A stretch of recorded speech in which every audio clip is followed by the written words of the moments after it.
किसी शहर में एक दिन एक महात्मा प्रवचन देने के लिए आए थे। उस महात्मा का प्रवचन सुनने के लिए काफी सारे लोगों की भीड़ जमा हुई थी।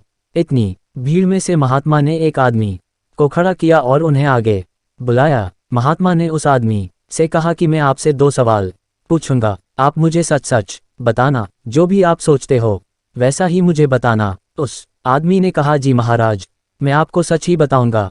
उस महात्मा ने उससे पहला सवाल ये पूछा कि अगर कोई सुंदर लड़की बाजार में आपको दिखे तो क्या आप उसे पलटकर देखेंगे? उस आदमी ने कहा, जी जरूर, उस वक्त अगर मेरे साथ मेरी बीवी ना हो तो मैं पलटकर जरूर देखूंगा। उस आदमी का ये जवाब सुनकर प्रवचन में हाजिर पब्लिक हंसने लगती है। तभी महात्मा जी ने उस आदमी से पूछा कि आपको उस लड़की का चेहरा कब तक याद रहेगा? उस आदमी ने कहा, मुझे वो चेहरा तब तक याद रहेगा जब तक मैं उससे सुंदर लड़की न देख लूं। उस आदमी का ये जवाब सुनकर वहां हाजिर लोग फिर से हंसने लगते हैं। फिर वो व्यक्ति बाद में बोलता है कि ज़्यादा से ज़्यादा मुझे वो लड़की 2 या 3 दिन तक याद रहेगी। महात्मा जी ने कहा, अच्छा ठीक है, अब मेरा दूसरा सवाल आपसे ये है कि अगर मैं आपको एक उपहार दूं और मैं आपसे कहूं कि आपको ये उपहार दिल्ली में एक अमीर बिजनेसमैन रहता है उसके घर तक पहुंचाना है, तो क्या आप मेरा ये काम करोगे? उस आदमी ने कहा, जी बिल्कुल, क्यों नहीं, जैसा आप कहो वैसा मैं करूंगा।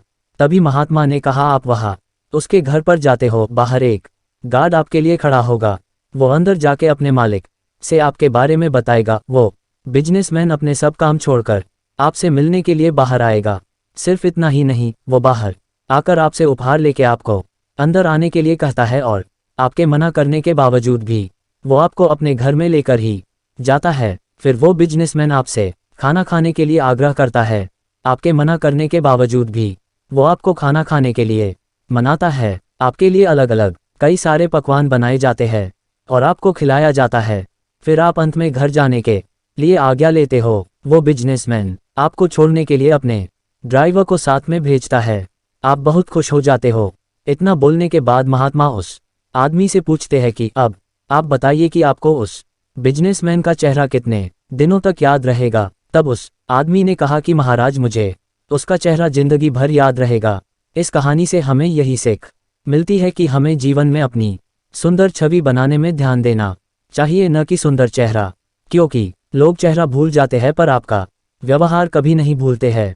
अगर आपको आज की ये कहानी अच्छी लगी हो तो अपने दोस्तों के साथ भी शेयर कीजिए और कमेंट में ज़रूर बताइए कि कैसी लगी। ऐसे ही मज़ेदार कहानियाँ सुनने के लिए हमारी चैनल को सब्सक्राइब करें और बेल आइकॉन को दबाना ना भूलें ताकि सभी रोमांचित कहानियाँ आपको सबसे पहले मिलते रहे।